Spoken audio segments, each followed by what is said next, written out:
Chaque année, je fais un entretien individuel pour faire un petit peu le bilan de l'année écoulée, pour voir si le salarié a également des demandes particulières, des prétentions salariales à revoir, si il est motivé toujours autant par son poste ou au contraire s'il rencontre une démotivation. Donc ça permet de faire vraiment un bilan. Ça donne lieu aussi à la création du plan de formation, même si chez nous il n'y a pas vraiment un plan de formation établi, c'est plutôt à la demande en fonction des souhaits du salarié et des besoins aussi de la structure. Donc ensuite il se formalise, on prend un rendez-vous, même si on travaille ensemble, on prend un rendez-vous à une heure précise. Il y a une période plus clémente dans l'année ? On le fait plutôt en décembre, puisque la saison est passée, on a recommencé à travailler sur le développement de l'année d'après.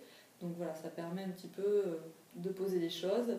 Et puis c'est les fêtes, c'est aussi la période où on fait un repas de fin de saison, de fin d'année même.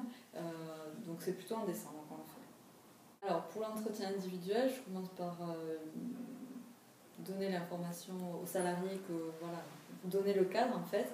Donc le temps qu'on va avoir, c'est généralement entre 1 heure et 1 heure et demie. On ne s'arrête pas à 59 minutes. Si on a besoin de plus de temps, on prend plus de temps. J'ai ensuite transmis au préalable la trame de l'entretien individuel au salarié qui va pouvoir prendre le temps de la réflexion de chaque point à aborder. Et pendant l'entretien, on en discute et chacun donne son point de vue. Et ça permet donc de voir si la personne est toujours en adéquation avec son poste, pour les formations, et de voir où en est le salarié par rapport à la structure et vice-versa. Et donc entretien qui se conclut par une fiche de synthèse écrite et signée. Donc à la fin de l'entretien individuel, j'écris ce qu'on appelle un rapport, mais c'est le résumé de ce qui s'est passé pendant l'entretien individuel. Et donc il est signé par les deux parties pour finaliser en fait cet entretien. Et cela donne soit lieu à des formations, soit à une augmentation d'échelon par exemple, ou à des renégociations salariales. Dans tous les cas, on garde une trace écrite bien sûr de ces entretiens.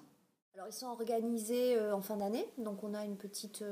alors c'est pas une fiche de notation parce qu'on n'est pas non plus à l'école, donc ils ont une petite fiche à remplir avec ce qui a été dans l'année, ce qui pour eux n'a pas marché, pourquoi ça n'a pas marché, qu'est-ce qu'ils aimeraient faire l'année prochaine, et par rapport à ça, ils commencent aussi à regarder un peu quelle formation je peux avoir par rapport à ça.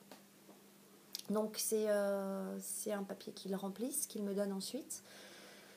Donc après, je regarde, je valide, et ensuite on a un entretien qui peut durer selon les cas, d'une demi-heure à 2 heures. Et cette fiche nous permet d'avoir déjà des points à aborder par rapport au travail. La fiche est co-signée ? La fiche est co-signée, direction salarié.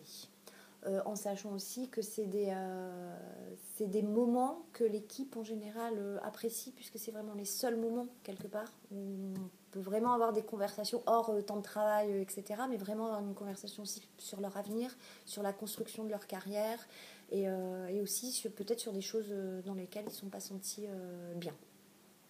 Ils sont annuels. Au début, ça a été une vraie panique dans la structure, c'est parce que les gens ont eu l'impression que c'était une convocation et que c'était pour une sanction en fait. Donc,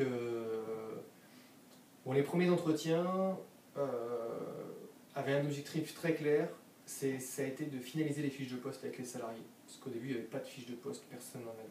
Ni dans les anciennes structures, et dans la nouvelle, ça n'avait pas été écrit. Donc, un des objectifs initiaux sur les premiers entretiens, ça a été de finaliser les fiches de poste qu'on avait d'abord travaillé collectivement, de manière à lister l'ensemble des tâches qui étaient réalisées par chacun. Et on avait une espèce de fiche de poste de la super conseillère en séjour avec toutes les tâches qui étaient réalisées par les conseillers en séjour sur l'office. Et ensemble, l'objectif, ça a été de finaliser, d'affiner les fiches de poste de chacun des salariés. Aujourd'hui, c'est quelque chose qui est très apprécié par les salariés, qui est attendu, où ils sont contents d'avoir un moment pour parler de manière directe.